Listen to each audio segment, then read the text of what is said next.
Buenas tardes, compañeros, compañeras.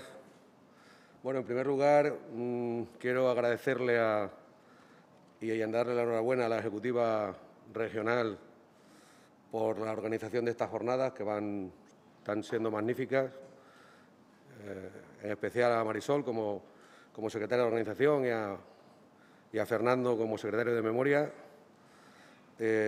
Darle un saludo a la gente que nos está siguiendo desde casa y también agradecerle a los trabajadores del partido el magnífico trabajo que están haciendo pues, para que esto se desarrolle tan bien como se está desarrollando. Bueno, pues cuando me propusieron presentar a Blanca, cosa que yo pues acepté lógicamente encantado, pues hice lo que yo suelo hacer en estos casos cuando me ha tocado dirigir alguna mesa profesional o me ha tocado presentar a otras compañeras, como a Candela en Badajoz el año pasado, ponerme en contacto con ella y decirle, oye, Blanca, ¿qué te gustaría que dijera de ti o que resaltara sobre tu trayectoria, lo que tú quieras, Paco? Pero, hombre, dime algo que me pueda servir, que me pueda yo ayudarme y que no se quede. No, di exactamente lo que tú quieras. Libertad absoluta. Hombre, esto tiene su ventaja, ¿no? Pero tiene el inconveniente de que, claro, de una persona a la que conoce todo el mundo, que no necesita presentación, que se pone uno a decir aquí obviedades y, no sé, decir, por ejemplo, que es licenciada en Ciencias Políticas por la Universidad Complutense de Madrid, si eso lo sabe todo el mundo. O que es la secretaria general de la agrupación local de Plasencia y presidenta de la Asamblea de Extremadura. Pero hombre, pero si eso sale en el programa. Son obviedades, son cosas importantes, pero lo sabe todo el mundo la ha visto en la tele ahí poniendo orden a su señoría. Entonces, ¿qué es la vicesecretaria general de la Comisión Ejecutiva Provincial? Eso viene en el programa y hasta en el tarjetón ese que han hecho aquí en el partido luego para las redes sociales. Una obviedad detrás de otra. Para eso me hago yo 160 kilómetros de ida y 160 kilómetros de vuelta. Para eso no hace falta presentador. Entonces me dije, Paco, ¿cómo presentamos a Blanca? Busca una palabra que la defina para ti y que muchos compañeros y compañeras identifiquen a Blanca con esa única palabra. Y entonces llegué a la conclusión de presentarla y decir que Blanca es un referente. Blanca es un referente del socialismo extremeño en general. No hay que ver nada más que su trayectoria. Y Blanca es, sobre todo y en particular, un gran referente en lo que a la lucha por la igualdad de las mujeres se refiere. Basta ver su trabajo, basta ver la inmensa tarea que ha hecho en la CALRE, dirigiendo el grupo de igualdad de género. Por tanto, no es casualidad que Blanca pues, nos vaya a hablar de mujer, nos vaya a hablar de las mujeres del 23F, un tema, como ha dicho Fernando en la presentación de la jornada, quizá poco conocido y bastante novedoso. Y además, compañeros y compañeras, muy importante en este momento que ante la involución franquista y machista que nos quieren imponer, esos que se disfrazan de verde, el verde es el color de la esperanza. Así que esos tipos están disfrazados. Esos involucionistas, fascistas y machistas, pues ante esa corriente que nos quieren imponer, no nos queda otra a los demócratas que poner el pie en la pared y ponernos, como se ha dicho ya aquí esta mañana, con la palabra, con los argumentos y también con la memoria. También con la memoria. Para que no olvidemos nunca el pasado, para que no olvidemos nunca el 23F ni las inmensas tropelías del franquismo. Y así, como el que no quiere la cosa, he tenido el placer de presentar, sobre todo y ante todo, a mi amiga Blanca. Compañera, tienes la palabra.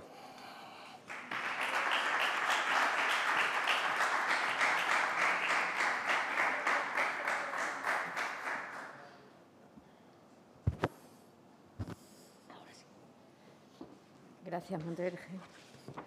Bueno, buenas tardes a todos y a todas los que estáis aquí presentes en la sede regional del partido y también los compañeros, compañeras y gente que nos está siguiendo a través de las distintas redes sociales por las cuales se está retransmitiendo desde esta mañana esta sexta jornada de memoria democrática organizada por la Comisión Ejecutiva Regional del Partido Socialista. Quiero daros las gracias tanto a la Comisión Regional del Partido como a Fernando por haber vuelto a contar conmigo en esta intervención que fue frustrada el año pasado, dado a la situación que vivimos y que cuando me llamaste en enero de este año te dije vamos a retomar el tema porque bueno, yo creo que es un tema, decías esta mañana en la inauguración de las jornadas, inédito.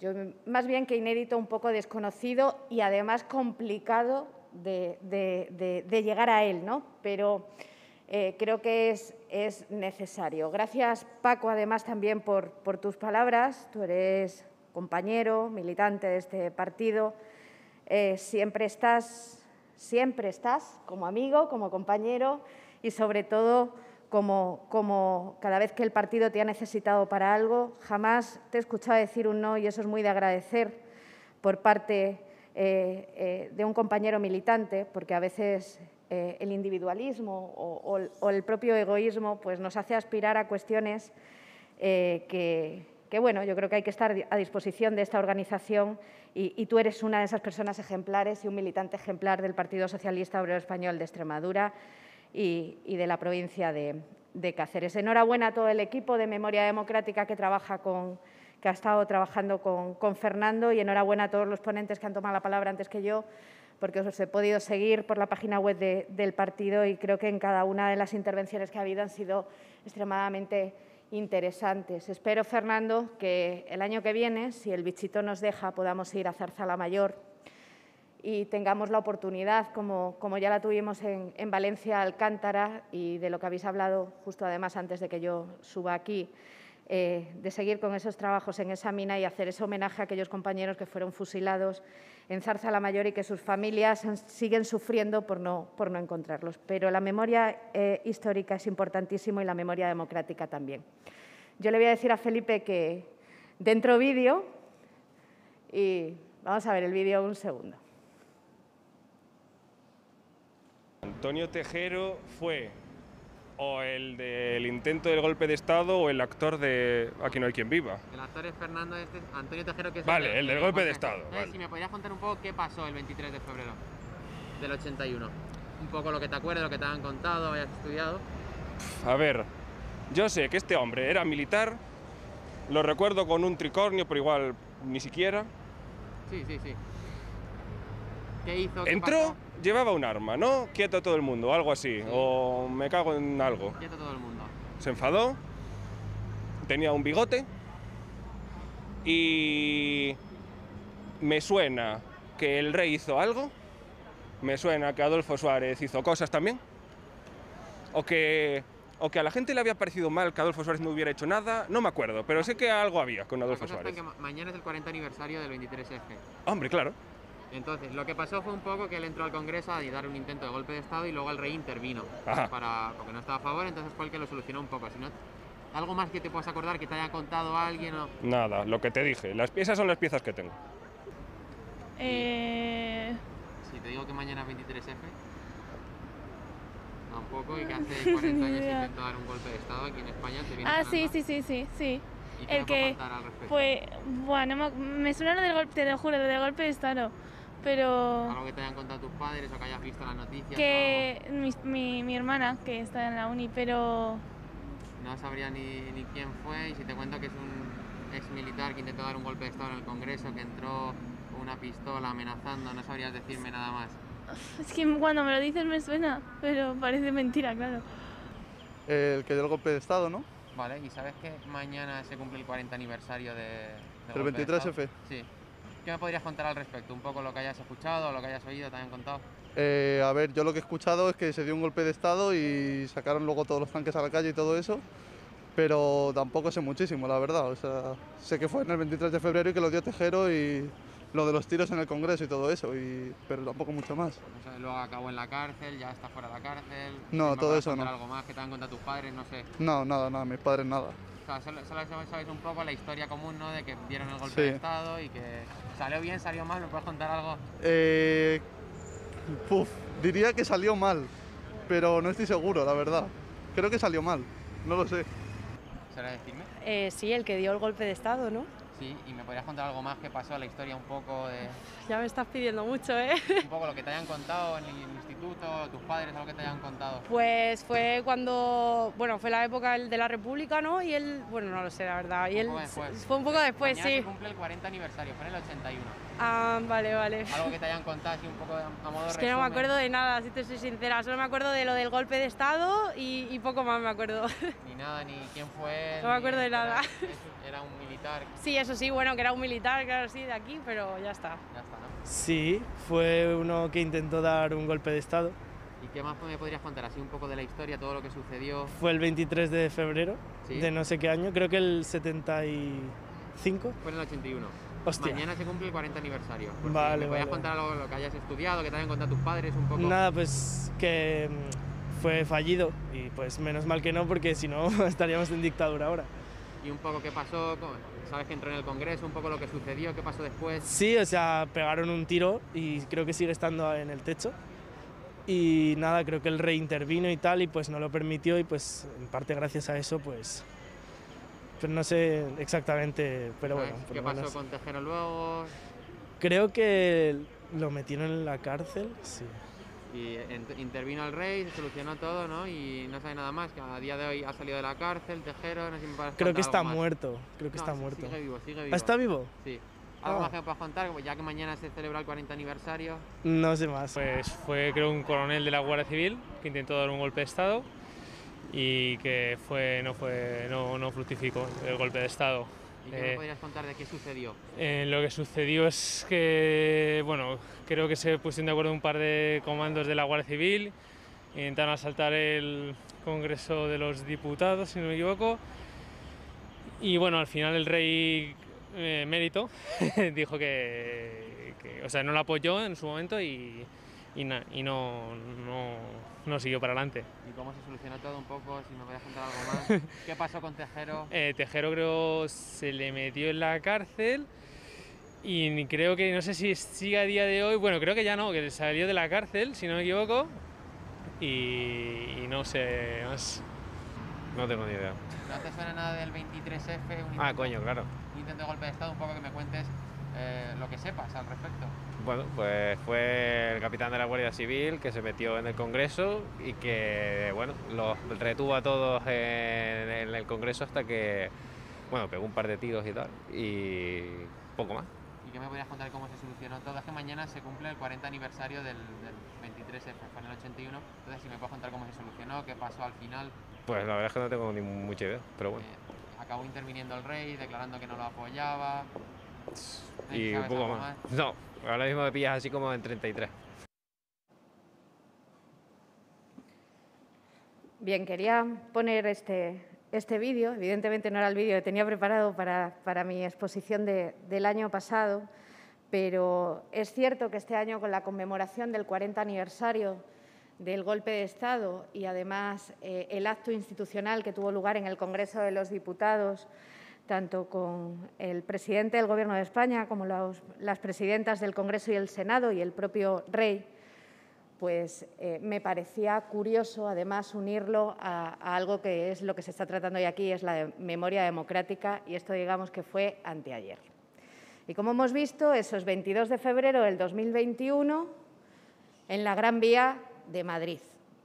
Entiendo que esto pasa en otros sitios, no solo en Madrid, pero bueno, el ejemplo es Madrid a pocos metros de la carrera de San Jerónimo.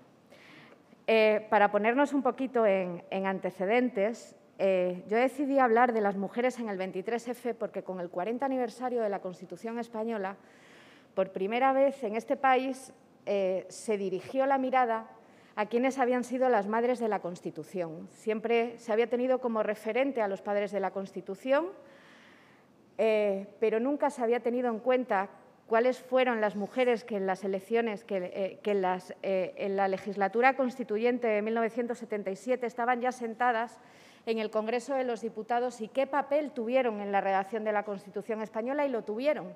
De hecho, matizaron muchos de los artículos que salió de aquella comisión que pues inició el trabajo, ¿no?, de la redacción de la Constitución española. Eso me dio la idea de decir, bueno, ¿qué pasó? ¿Qué mujeres había el 23F en el Congreso de los Diputados? ¿Qué mujeres fueron elegidas en las primeras elecciones constitucionales de este país en 1977? Y ahí fue donde empecé a indagar un poquito y os puedo asegurar que no ha sido muy fácil, pero creo que ha llegado la hora, desde todas las tribunas que podamos, en homenajear a todas aquellas y sobre todo desde posiciones como la mía de diputada o concejalas o otras compañeras, de homenajearlas, y sobre todo porque nos abrieron muchas puertas y curiosamente hay cuestiones que se producían en 1981 que desgraciadamente en el 2021 todavía se dan en nuestro propio labor institucional. Bueno, retomemos. 1979 hay unas elecciones generales, el 1 de marzo, que son la consecuencia de la aprobación de la Constitución española el 6 de diciembre de 1978. Se constituyen las Cortes Generales y es una de las épocas más complicadas en la política española porque se aprueban una serie de leyes muy revolucionarias para el momento que estábamos viviendo, aunque el presidente del Gobierno y el partido con mayor representación política era la Unión del Centro Democrático y Adolfo Suárez. Bien, el 29 de enero de 1981, Adolfo Suárez decide dimitir por una serie de cuestiones. Siempre se habló en aquella época de la Guerra de Sables, los militares no habían asumido nunca algunas de las reformas que Adolfo Suárez había llevado a cabo, especialmente en 1977 y especialmente la legalización del Partido Comunista el 9 de abril de 1977. Él nunca ha dicho claramente por qué decidió dimitir, por qué dimitió en aquel enero del 81. Pero más o menos lo que vino pasando fue lo siguiente. En mayo de 1980, el Partido Socialista Obrero Español y Felipe González presentan una moción de censura que fracasa. Se aprobó la Ley de Autonomía Universitaria en 1980 también. Hubo una evolución muy rápida de la transición y del estado de las autonomías. Eran muchos los estatutos de autonomía que ya se habían aprobado en esos apenas 2 años. Hay comunidades autónomas que ya están celebrando este año su 40 aniversario de sus estatutos y algunas que tienen más. Nosotros fuimos la penúltima en hacerlo en 1983, en febrero de 1983, y se aprobó la ley del divorcio.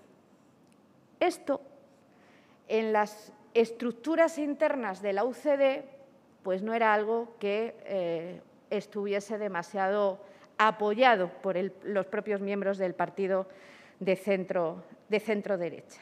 La UCD no era un partido como el Partido Socialista, aparte de la historia que tenía, sino que tanto el Partido Socialista como el Partido Comunista éramos 2 partidos con una estructura, por cierto, como lo seguimos siendo. Alianza Popular, con Manuel Fraga, tenía también un partido con una ideología muy clara, cosa que el Partido del Centro no la tenía, cosa que os sonará también ahora. Por eso, cuando dicen que el centro es muy necesario, veis que el centro siempre fracasa en el 81 y también en el 2020 o 2021. Por tanto, la situación política de Adolfo Suárez era extremadamente delicada. Él decide dimitir y, por tanto, se va a la investidura de Leopoldo Calvo Sotelo el 19 de febrero del 81. Comienza el debate de la investidura y el día 20, era un viernes 20, se produce la primera votación del nuevo presidente del Gobierno de España. No tiene mayoría absoluta y tienen que pasar 48 horas para que se vuelva a convocar la segunda votación. Caía en domingo y entonces el presidente del Congreso de los Diputados, Landelino Lavilla, dijo, pues en vez de venir el domingo, vamos a venir el lunes, y votamos el lunes 23 de febrero. Y comenzó la votación para investir a Calvo Sotelo presidente a las 6 de la tarde. A las 6:23 entra Tejero en el Congreso de los Diputados y, a su vez, Valencia, que es algo que dicen aquí estos muchachos que no se acuerdan de nada, empieza a ser ocupada militarmente por los tanques de Millán del Bosch. Fijaos, la configuración del Congreso en 1977, en las constituyentes, de 350 escaños, 21 mujeres eran diputadas, 8 del Partido Socialista y 2 del Partido Socialista catalán, porque ellos tenían su grupo propio. En 1979, en las primeras elecciones constitucionales, en la legislatura del 79 al 82, son 24 mujeres diputadas en el Congreso de los Diputados, 7 del Partido Socialista y 2 del Partido Socialista catalán. Comienza el golpe de Estado, algo que estamos cansados de ver en la televisión, y con todos al suelo. Y a las 19 horas, 40 minutos después, abandona la primera diputada, sale del Congreso de los Diputados, es Ana Batllevó, diputada del PSC, y abandona el hemiciclo por estar embarazada de mellizos. Eso hace que a los golpistas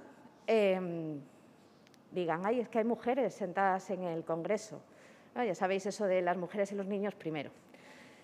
Y empiezan a meditar que qué hacen con las diputadas. Las diputadas tiradas en los escaños del Congreso, como estaban el resto de compañeros o como estaban también las 2 taquígrafas que había en el centro del Congreso, también estaban en el suelo. Igual que alguna que otra fotoperiodista que también en aquel momento se encontraba dentro del hemiciclo. Entonces, la decisión que toman los golpistas es que salgan las mujeres del Congreso, porque, total, tienen miedo, están atemorizadas y ¿qué les van a contar a estos que están ahí fuera?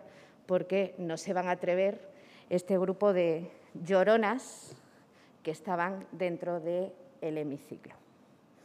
Por tanto, fueron las únicas que salieron de las 24, hubo 2 que no salieron y luego haré referencia a ellas, pero en esa concepción del sexo débil, los golpistas deciden que las diputadas abandonen desde la noche del 23F y especialmente a partir de las 10 de la mañana del día 24 de febrero, que abandonen el Congreso de los Diputados porque, total, no iban a contar nada de lo que estaba pasando. La primera que contó fue Ana Batllevó, cuando llegó al Hotel Palace. Llamó al presidente de la Generalitat de Cataluña, que era Jordi Pujol, y le dijo, necesito hablar con el rey para contarle quiénes son los que están dentro y qué es lo que está pasando dentro. Ella había estado escasamente 40 minutos dentro del Congreso. Sabéis que las cámaras de televisión española fueron interrumpidas y que básicamente se había visto a Tejero y poco más, y Armada un poco pasando por allí.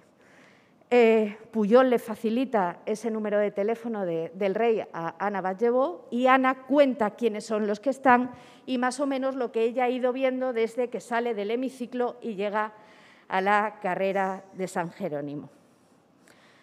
A las 10 de la mañana del día siguiente salen ya todas, excepto 2, algunas habían salido la noche antes, alguna compañera del Partido Socialista, y las conducen hasta el Hotel Palace, donde el Ejército y ciertos comandantes del Ejército están esperando a que les den información exacta de cuánta gente podía haber dentro, cuántos militares o guardias civiles podía haber dentro y qué era lo que estaba sucediendo, porque, como también sabréis, hubo un momento en el cual a los líderes políticos de este país se los llevaron del hemiciclo a una sala aparte.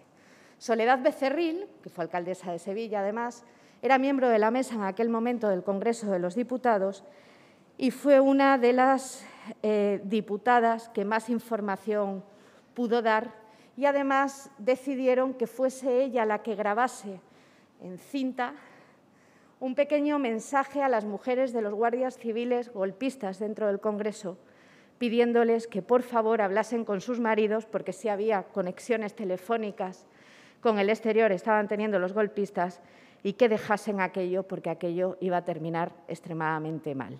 Por lo tanto, sí tuvieron un papel útil en aquellas horas, pero luego hay, yo creo, que testimonios curiosos que algunas de ellas todavía vivas han ido contando y que os voy a contar a modo de anécdota, ¿no? Juana Arce era diputada de la UCD, tenía 46 años, y sus compañeros cercanos no se tiraron al suelo cuando Tejero dio la orden. Y les dijo: me colgué de sus bolsillos y desde el suelo les decía: sois unos chulos y unos valientes. Yo no quiero ser una heroína, solo quiero volver a mi casa y ver a mis hijos. Pidió ir al baño y la acompañó un guardia civil con un fusil y la obligó a dejar la puerta abierta. Ella le dijo que no le parecía bien, que por favor que pudiese cerrar la puerta, y el guardia civil la contestó que él sabía que aquello no iba a acabar bien, que estuviese tranquila porque a ella no le iba a pasar nada, pero que empezaba a temer por lo que le pudiese pasar a él.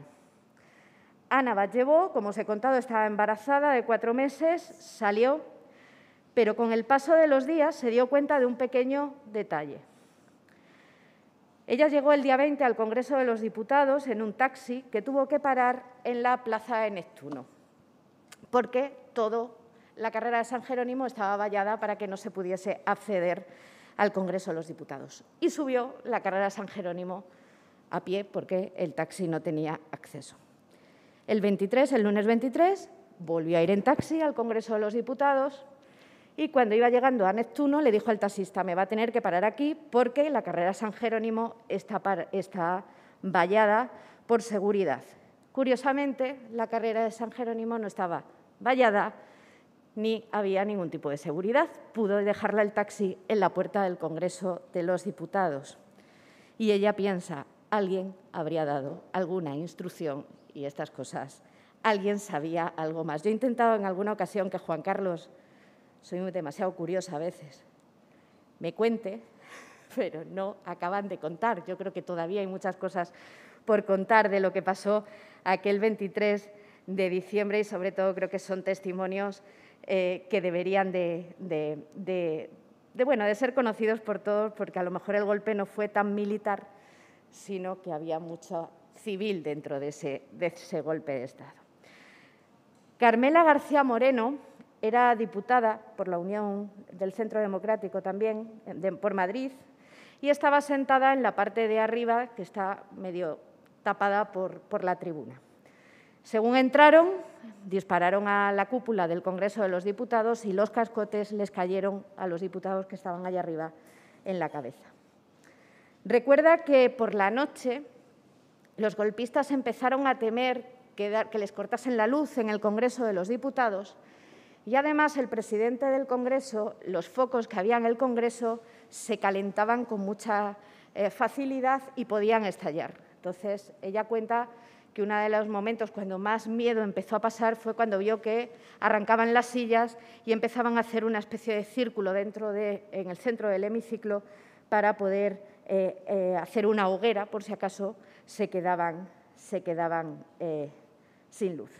Pero que lo que más la impresionó fue en el momento en el cual a los líderes de las fuerzas políticas del país lo sacaron a punta de pistola y ahí dijo: puede que los otros vuelvan, pero hay 3 que no van a volver. Uno era Suárez, otro era Carrillo y otro era Felipe González, porque pensaban, por lo que escuchaban, que los iban a fusilar.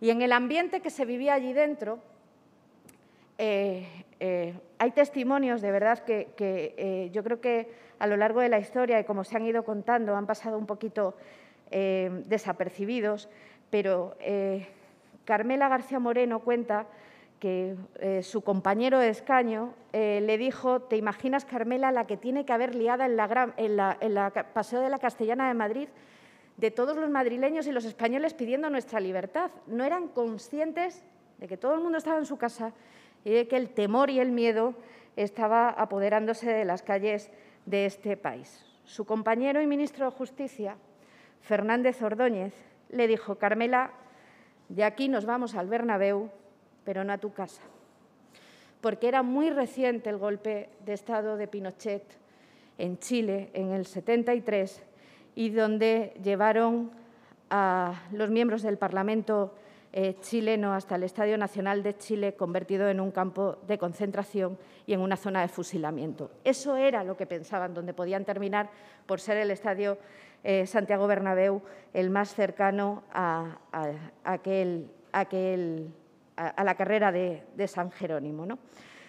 Ella recuerda que fue una época muy difícil, dejó de ser diputada después de aquella legislatura, dijo: no quiero saber nada, mi vida política ha sido demasiado intensa en estos 4 años y, sobre todo, ha puesto muy en valor, y estamos hablando de una mujer liberal del centro-derecha, el ambiente machista que se vivía en el Congreso de los Diputados.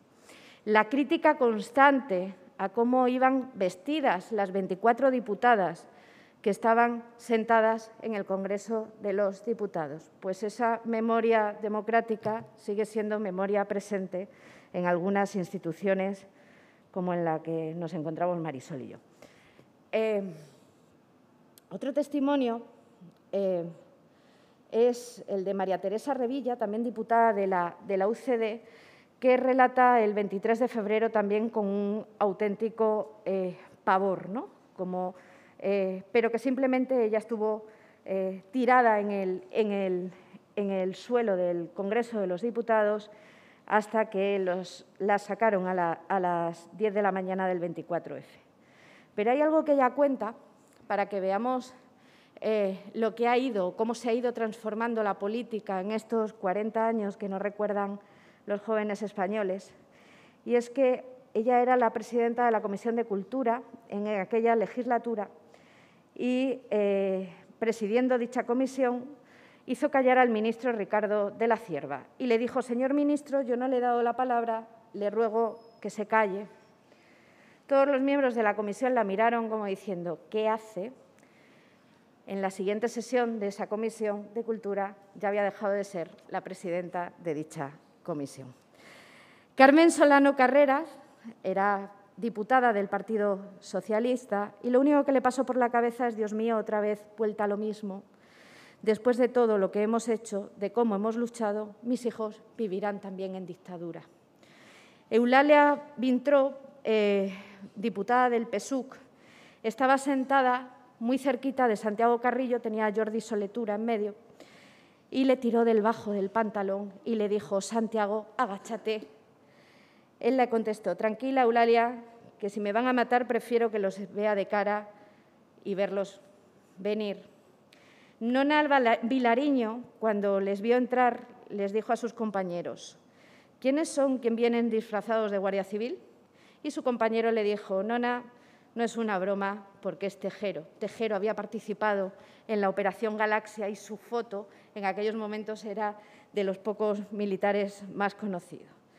Ella dice que nunca sintió miedo, pero que se sintió mucha vergüenza por su hija, porque ella había estado luchando por la democracia y veía que aquello se rompía en unas pocas horas. Carmen García Bloise, diputada del Partido Socialista y además da nombre a una de las herramientas que tenemos dentro de nuestra organización, cuenta que nunca pensaron que aquello fuera a salir con éxito para los golpistas. Da la sensación, decía, de un loco, y los que le acompañaban parecen una banda de incontrolados incapaces de llevar a efecto seriamente un golpe militar. Esto contó a su salida, pero luego, reflexionando, declara que fracasaron, sí, pero ni iban en broma, ni estaban locos y representaban a un sentir, a lo que yo añado, que vuelve a sentirse en este país. María Izquierdo, diputada del Partido Socialista por Granada. María fue elegida diputada en las Constituyentes de 1977 y describe muy bien, además hay una entrevista en El Intermedio que le hicieron hace 2 años, cómo descubrió el feminismo en una campaña electoral, en la campaña electoral del 77. Ella dice, no había mujeres, yo era la única mujer. Iba por Granada, pues, en mi provincia, y no me encontraba ninguna compañera. Esto hace que la lleve a una postura de lucha y de no resignación ante la desigualdad de género, y esta lucha marcó siempre su actividad política a lo largo de los años. María estaba separada en 1977, no existía la ley del divorcio, y fue elegida diputada por Granada y se tuvo que ir a Madrid y fue a alquilar un piso. Y no podía alquilar un piso porque no tenía el permiso de su marido para poder alquilar un domicilio. Por lo tanto, residía en un hotel cercano a las Cortes Generales. Ella vuelve a ser diputada en 1979 y fue de las únicas 2 diputadas de las 24 que cuando las animaron a salir del hemiciclo dijeron que no. Gregorio Peces Barba, le dijo, María, vete, que os van a liberar a todas, no te quedes aquí dentro por lo que pueda pasar. Y ella dijo que no se iba, que su escaño valía exactamente lo mismo que valía el escaño de sus compañeros y que no iba a permitir a que esta panda de energúmenos pusiesen en un valor inferior y en una situación de desigualdad el valor de su escaño, y, por tanto, ella se quedó junto a Pilar Bravo, que era también diputada del Partido Comunista. En este caso, fueron las únicas 2 mujeres que se quedaron. El Estado las utilizó porque sabían perfectamente lo que estaba pasando dentro, quiénes eran, cómo andaban por los pasillos, iban al baño. A veces no las controlaban tanto como los controlaban a ellos, porque en ningún momento las identificaron como ningún peligro para que el golpe fracasase. Algunos pensaban que era broma, otros pensaban que simplemente no iban a salir vivas de allí. Aquello terminó y la historia las ha borrado, como suele pasar siempre. Memoria democrática es recordar lo que está ahí, lo que no hace tanto tiempo que ha pasado. Por eso, Fernando, es importante que realicemos estas jornadas. Es importante que en el modelo educativo, que habéis estado hablando esta mañana también, se tenga en cuenta lo que ha pasado en este país, porque esto que pasó en 1981 puede ser lo que nos puede pasar en cualquier momento en las instituciones. Ahora mandan balas en un sobre a un ministro del Interior o a una directora general de la Guardia Civil. Entonces entraban en las instituciones y pegaban tiros. Y eso es lo que hay que combatir desde la democracia. No podemos sentir ese miedo que algunas veces ante ciertos discursos, y más ahora en campaña electoral, que parece que es la única campaña electoral que nos afecta a los españoles. Esto es otro tema, pero a mí me tiene bastante cabreada. Yo espero que en las elecciones del 2023 Extremadura tenga un debate televisivo en la 1, en prime time, en plena campaña electoral, como el resto de comunidades autónomas, no solo Cataluña y Madrid. Pero hay que combatirlos, y hay que combatirlos con los votos, con la democracia, que es lo único que les hace daño. El 23 de febrero, al margen de la intervención del rey, al margen de lo que sucediese y aún no conocemos, al margen, la democracia derrotó el golpe de Estado. La Constitución española triunfó, la unidad de los españoles triunfó, y eso es lo que tenemos que hacer ahora. La democracia tiene que derrocarlos. Esta mañana decía el secretario general en su intervención en la inauguración de estas jornadas la importancia del voto, de combatirlos con la palabra. Ayer fue bochornoso lo que pasó en este país, pero no hay que irse, hay que intentar que no lleguen.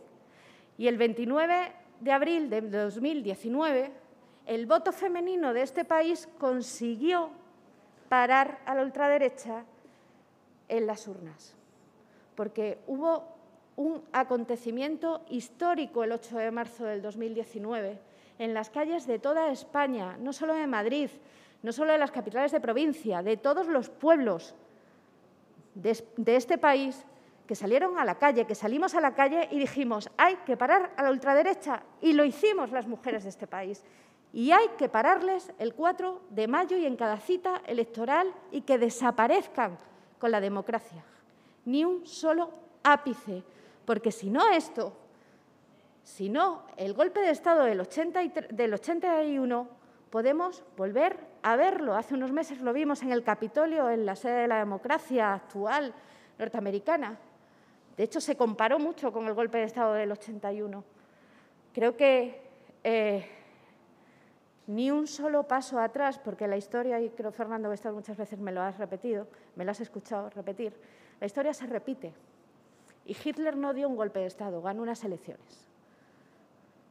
Entonces, estos amantes de aquellos años 30 europeos hay que pararlos ya, o si no, lamentaremos que después de 42 años de paz, de democracia y de consolidación de este país, lo destruyan todo, porque ellos vienen a por nosotros cuando nosotros no vamos a por ellos. Simplemente queremos que no estén, que no destruyan las instituciones, que no destruyan la democracia y defender la libertad de verdad, no el libertinaje, que es lo que defienden esa formación que dices, Paco, que va de verde, va disfrazado de verde, van disfrazados de verde, han ido evolucionando el verde. Antes tenían un verde más manzanita y ahora tienen un verde de los que entraron el 23 de febrero en 1981 en el Congreso de los Diputados.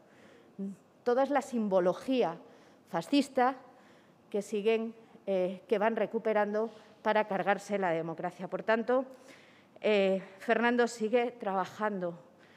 Compañeros de Juventudes Socialistas, o sea, no puede ser, de verdad, que gente de veintitantos años en este país no sepa lo que fue el 21 de febrero de 1981. Es que ha habido una chica que ha dicho que sí, eso fue la República. La República. Fijaos dónde llegan los mensajes que se escuchan. La República maldita, que parece que solo gobernamos la izquierda, cuando casi gobernó más la derecha, la Segunda República, que la izquierda. Pero es ese mensaje, esto no le interesa a nadie. Lo que pasó en España no le interesa a nadie. ¿Cómo que no interesa? ¿Por qué interesan los Reyes Católicos si no va a interesar la historia reciente del siglo XX de este país? Si olvidamos nuestra memoria, nos olvidaremos de nosotros mismos. Por eso, seguid trabajando, de verdad. Vosotros tenéis en vuestra mano hacer una pedagogía importante. Está la consejera de Cultura y hasta esta mañana la consejera de Educación. No podemos tener ignorantes históricos, porque la historia se repite y para que no se repita hay que conocerla. Por eso, enhorabuena a todos. José Antonio, secretario general de Juventudes Socialistas, seguid trabajando, seguid llegando a gente joven, que nuestro mensaje llega porque se ven las urnas. Por lo tanto, es importante que estéis presentes en los actos que hace el partido y en los propios que hacéis vosotros y en el trabajo diario que desarrolláis. Paco, espero volver a compartir contigo momentos como el de esta tarde y también en otros ámbitos de la política. Muchísimas gracias a todos y también a los trabajadores y trabajadoras de la sede, que lleváis un buen día de trabajo y ahora ya pues pasarán mis compañeras a clausurar estas jornadas. Gracias, Marisol, por el trabajo que realizas.